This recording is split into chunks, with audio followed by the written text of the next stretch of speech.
evaluate the various approaches to the understanding of the Vedic religion. तो यहाँ पे answer थोड़ा इंट्रोडक्शन आई वाज टाइपिंग तो रह गया बीच में, तो मैं यहाँ पर आपको बता देती हूँ ये क्या मैं टाइप कर रही थी. So evaluate the various approaches to the understanding of Vedic religion, मतलब आपने यहाँ पे वैदिक रिलीजन को किस तरीके से देखा जाता है, basically the nature the character of the religion आप यहाँ पर लिखेंगे. तो वैदिक रिलीजन में थोड़ा बताते हुए इंट्रोडक्शन में यू कैन मेंशन कि अर्लीस्ट रिलीजन नोन है हमारे पास यहाँ पर वैदिक रिलीजन, जिसकी जो इम्पोर्टेंस है वो हम देख पा रहे हैं not just in those times but even today in the life, in the political, economic and social life of Aryans. ऐसा करके आप फुल स्टॉप करते हैं, ठीक है.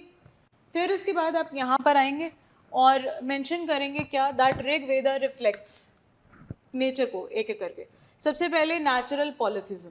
नेचुरल पॉलिथिज्म का मतलब यहाँ पर क्या है हमारे पास, वी मीन बाय इट कि एक तो नेचर गॉड्स जो हैं जिनको यहाँ पर फोकस में रखा गया है, लॉर्ड अग्नि, इंद्र, वायु, वरुण, एग्जाम्पल देकर आप मेंशन कर सकते हो. पॉलीथीज्म मतलब मेनी गॉड्स आर देयर, भगवान सोम, ठीक है, सूर्य भगवान है, then we have this lord Pushan Prajapati and Yama is there, then lots of goddesses are there. इसको कहते हैं पॉलीथीज्म. कई सारे भगवान जब आपके यहाँ पर प्रेजेंट हों, ठीक है, जिनको कंसीव कैसे किया जाता है, इन दी एंथ्रोमॉर्फिक फॉर्म, मतलब है तो भगवान नेचर से कनेक्टेड, लेकिन इमेजिन कैसे किया जाता है, इंसान के रूप में, ठीक. उसके बाद अगला आता है हीनोथीज्म. हीनोथीज्म या कैथिनोथीज्म, जिसके अंदर हम बात करते हैं कि एक पर्टिकुलर टाइम पे, एक पर्टिकुलर ओकेजन पे एक पर्टिकुलर गॉड जो है उनकी पूजा होगी, चाहे हैं बहुत सारे, हम रिकॉग्नाइज करते हैं सबको, लेकिन उस पर्टिकुलर इवेंट पे भगवान जो हैं वो उसी भगवान को माना जाएगा, उन्हीं का मंत्र बोला जाएगा जिस भगवान की उस वक्त पे पूजा हो रही है, जो भगवान उस वक्त पे रिक्वायर्ड है, ठीक है. ऐसा तो अगर मान लो हम एग्रीकल्चर के रिस्पेक्ट में कोई सैक्रिफाइस करें तो भगवान इंद्र का नाम ही लिया जाएगा, ठीक है ना, ऐसा. सो जब एक समय पे एक भगवान सुप्रीम डेटी बन जाए तो ऐसे एक नेचर को क्या बोलते हैं, हीनोथीज्म बोलते हैं. उसके बाद अगला एक कैरेक्टर जो कि बड़ा इंटरेस्टिंग है, दैट इज मोनिज्म और मोनोथीज्म. मोनिज्म का मतलब क्या हुआ, मैं आपको थोड़ी देर पहले भी, इफ़ यू रिमेंबर, मैं इसी लेक्चर के अंदर थोड़ी देर पहले बात कर रही थी जहाँ आत्मा और परमात्मा की बात हो रही थी. सो although you will see that कि बड़े सारे गॉड्स यहाँ पर मैंशनड हैं, but that does not mean that Vedic or Vedas are actually promoting the multiple gods. ऐसा नहीं है. It is actually the reverse, where they are saying कि ये different aspects हैं. These are different forms of one God. तो हमेशा God जो है वो कहते हैं एक ही है, एक यूनियन के बारे में बात हो रही है जिसके ये different aspects हैं. So है तो हैं भगवान अलग अलग, लेकिन ये एक ही है, ऐसा कहा गया. मोनिज्म इसको कहते हैं, ठीक है. मोनोथीज्म की जहाँ तक बात है तो हम देखते हैं कि वेदास के अंदर ना तो पैंथिज्म यानी पूरा का पूरा पैंथियन, जैसे मैं बोलूँ कि भाई ये हैं और इसके इनकारनेशंस हैं यहाँ पर, है ना, लाइक दैट मैं पूरे एक बात करूँ, या ये हैं या इनके रिलेटिव्स हैं, लाइक वैष्णविज्म के बारे में हम हिंदुइज्म में आगे जाके देखते हैं, that's a Vaishnav pantheon. So pantheon के अंदर तो भगवान विष्णु और भगवान विष्णु के 10 अवतार ये सारे आते हैं, ऐसा कुछ यहाँ पर नहीं है. Polytheism, it exists, but it does not mean that they are different beings, they are one, okay. So the gods represented have different forms, different aspects, but they are one same reality, it's one. Monism में they sees ब्रह्म यानी ब्रह्मात्मा as the ultimate reality, वही है सत्य, एक ही सत्य है, और वो क्या है, वो ब्रह्म जिससे ये सारी दुनिया बनी है, वही ultimate soul.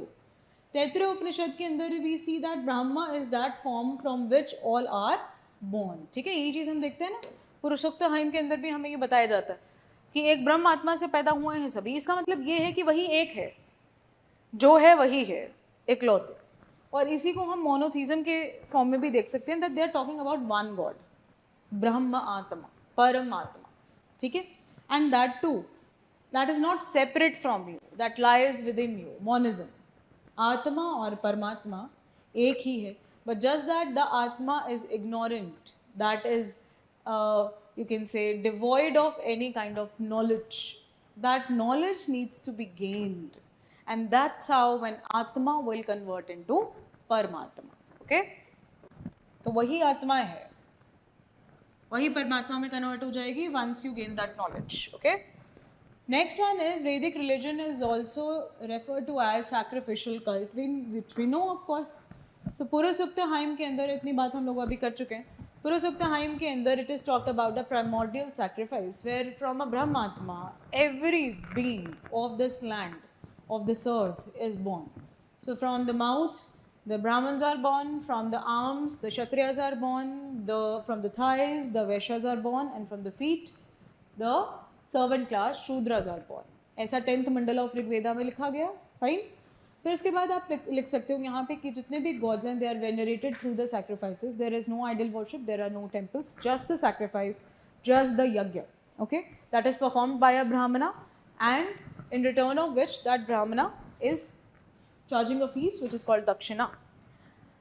The correct performance of the sacrifice is very, very important and very necessary, because that is going to decide that how the order of this universe will be maintained. Okay? So in order to regulate the life and the world, entire life and the world, for this you need to perform the sacrifice very carefully, and hence that is why there was a specialized person. That specialization was with the only one section, that is the Brahmanas. Okay, not everybody could do it, especially in the later Vedic times I'm talking.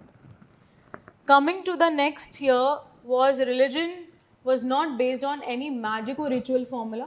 So there are no mention of any magical powers or anything is going to like change in split second of time.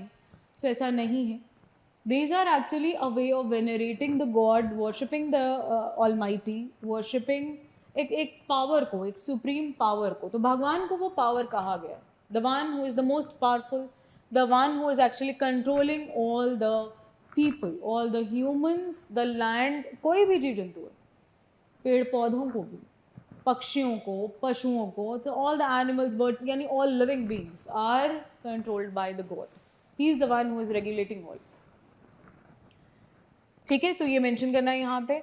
Gods were not worshipped for spiritual upliftment. तो materialism यहाँ पर था. So for cattle, for any warfare, for any victory, or any kind of wealth, health, long life, इसके लिए पूजा होती थी.